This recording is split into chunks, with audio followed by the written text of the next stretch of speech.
সাধারণ মানুষের ন্যায্য দাবির আন্দোলনে বিক্ষোভের স্ফুলিঙ্গের যে দাবানল তৈরি হয়েছিল, সেই দাবানলকে জ্বালিয়ে দিতে একটা স্ফুলিঙ্গ হিসেবে সামিল হয়েছিল সকলে।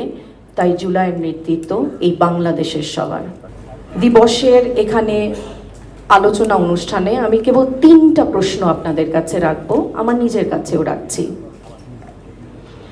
জুলাই যে আহত ক্ষত আলোচনা সভা বা পালন করছি, দিবস, সবকিছু গুরুত্বপূর্ণ, কিন্তু আজকে 2টা বছর পরে আহত পরিবার বা শহীদদের দিকে তাকিয়ে কিংবা বাংলাদেশের যে ইতিহাস সেই দিকে তাকিয়ে বলি, জুলাই নেতৃত্ব কার?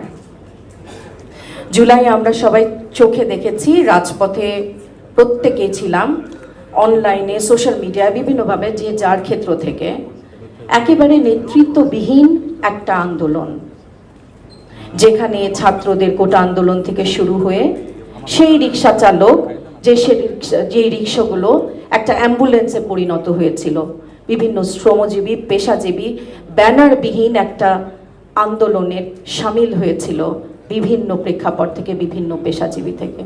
জুলাইয়ের প্রেক্ষাপট রচিত হয়েছিল বিভিন্ন রাজনৈতিক দল তাদের পিঠে সয়ে যে অত্যাচার বহন করেছিল তাদের অংশগ্রহণে। জুলাইয়ের সৌন্দর্য ছিল, জুলাইয়ের শক্তি ছিল এই সাধারণ মানুষের ন্যায্য দাবির আন্দোলনে বিক্ষোভের স্ফুলিঙ্গের যে দাবানল তৈরি হয়েছিল, সেই দাবানলকে জ্বালিয়ে দিতে একটা স্ফুলিঙ্গ হিসেবে সামিল হয়েছিল সকলে। তাই জুলাইয়ের নেতৃত্ব এই বাংলাদেশের সবার। দ্বিতীয় প্রশ্নটা আমরা বলি, আমরা জুলাইয়ের প্রেক্ষাপট, জুলাইয়ের প্রশ্নটা হলো যে আমরা কি এখনো সেই একই ব্যবস্থায় আছি কিনা। আমি জানি আমাদের এখন অনেক আলোচনা হচ্ছে, সংসদে বিভিন্ন ধরনের তর্ক বিতর্ক উঠছে, এবং জুলাইয়ের অর্জনটা বোধহয় সেখানেই, কারণ আমরা ডিবেট করছি, তর্ক করছি, প্রশ্ন করছি, নীরব থাকছি না। তবে আমি একজন শিক্ষক মানুষ, আমার দৃষ্টিভঙ্গি, আমার আলোচনা, আমার চিন্তা ভাবনা খুবই ক্ষুদ্র জায়গা থেকে হলেও প্রশ্নটা শুরু হয় বেসিক থেকে। আমি যেভাবে আমার ব্যক্তি চোখে দেখতে পেয়েছি, জুলাইয়ের আন্দোলনের যে ক্ষোভটা, সেটা কিন্তু এক মুহূর্তে হঠাৎ করে তৈরি হয়নি, বিশাল বড় আইডিওলজিক্যাল কোনো দাবি নিয়ে শুরু হয়নি। সমাজ ব্যবস্থার ছোট ছোট ফাটল থেকে শুরু হয়েছিল, যেখানে জন্মেছিল ক্ষোভ। একটা চাকরি যেটা মেধার বিনিময়ে না হয়ে হয়তো বা কারো অন্য কারো হয়ে যাচ্ছে, একটা প্রান্তিক জনগোষ্ঠী যে একটা সবজি ফলিয়ে বাজারে বিক্রি করতে পারছে না সেই ক্ষোভ থেকে, একটা অফিসে একটা ফাইল নড়ে না একটা ঘুষ ছাড়া সেই ক্ষোভ থেকে, টেবিলের উপর ফাইলের পর ফাইল জমে যাচ্ছে সেই ক্ষোভ থেকে, এই সমাজ ব্যবস্থা যেখানে আপামর জনতা সামিল হয়েছিল। আমার প্রশ্নটা জুলাইয়ের শহীদদের দিকে তাকিয়ে, জুলাইয়ের আহতদের দিকে তাকিয়ে, এই সমস্ত এই যে সমাজ ব্যবস্থা বলতে আমরা বারবার রাষ্ট্রের দিকে চোখ তুলে তাকাই, ঠিক আছে, কিন্তু প্রতিবাদটা তো হয়েছিল আপনার আমার টেবিল থেকে। আমি শিক্ষক, আমার ক্লাসরুম থেকে ক্ষোভ সৃষ্টি হয়েছিল।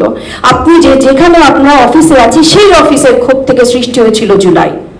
বারবার রাষ্ট্রের দিকে আঙ্গুল তুলে বোধহয় আমরা নিজ নিজ দায়িত্বে কোথাও অবহেলা করছি।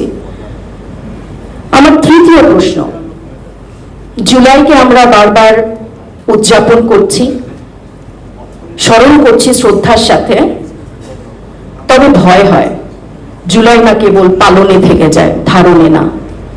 তবে জুলাই ধারণ হচ্ছে কিভাবে বা ধারণ হবে কিভাবে, এই প্রশ্নের উত্তর আপনার হয়ে কেউ দিতে পারবে না।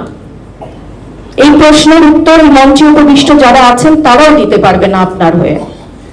আমার কাছে মনে হয় যে সবচেয়ে বড় ক্ষতর একটা ক্ষত বাংলাদেশে তৈরি হয়েছে এই জুলাইয়ে। আমরা অসংখ্য তরুণকে হারিয়েছি।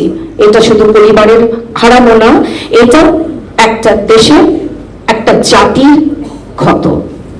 সেই তাদের দিকে তাকিয়ে তাদের অসম্মানটা সেদিন রচিত হবে যেদিন জুলাইকে আমরা কেবলমাত্র পারলে রাখবো স্মরণে না, নিত্যকার জীবনে, খুব সাধারণ জীবনে আমার আপনার যে দায়িত্ব আমাদেরকে রাষ্ট্র তুলে দিয়েছে, আমার নাগরিক অধিকার কেবল অধিকার না, আমার কিছু নাগরিক কর্তব্য আছে। সেই কর্তব্য পালনের কোথাও যদি ঘাটতি হয়ে যায়, প্রতিদিন যদি নিজেকে আয়নার সামনে দাঁড় করানো না যায়, জুলাইয়ের মৃত্যু হবে সেখানে। শহীদদের হবে সবচেয়ে বড় অপমান।